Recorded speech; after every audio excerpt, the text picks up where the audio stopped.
Nagkasunog sa Hall of Justice ng Zamboanga City at kasamang naabo ang ilang papeles. Halos 20 pamilya naman ang nawala ng tirahan sa sunog sa Davao City. Nakatutok si Efren Mama ng GMA Regional TV. Grabing sunog ah! Pahirapang maapula ang malaking sunog sa 14 na bahay sa Purok Kasanag, Barangay Salaysay sa Davao City. Ang ibang residente, halos walang nasalbang gamit. May ilang nakolekta na mga bakal na maaaring ibenta. Bastang lain na sa buot, sir, oy.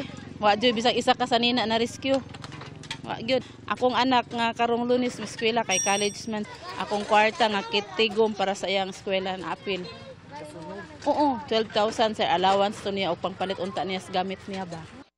Ayon sa kapitan ng barangay, nagsimula ang sunog noong hapon nang magbalik ang kuryente matapos mag-brownout noong umaga. Pagbalik siguro sa kuryente mo itong nibuto ang breaker, nibuto ang katong iyahang gasol, so dito ang hinungdan sa sunog. Nasa barangay G muna ang 18 nasunugang pamilya. Patuloy ang investigasyon ng BFP sa sunog. Natupok ang isang abandonadong school bus sa Ipil, Zamboanga, Sibugay. Hinala ng BFP Ipil, sinunog ang bus dahil natanggal na anila ang kandado sa pinto nito. Ang presumption namin ay mayroong mga bystander na pupunta, nagtambay dyan. Wala naman siyang battery, wala namang electrical connection. Tapos, during investigation, wala rin kami mga incendiary materials na nakuha. Wala pang pahayag ang paaralang may-ari ng bus. Malaking sunog ito.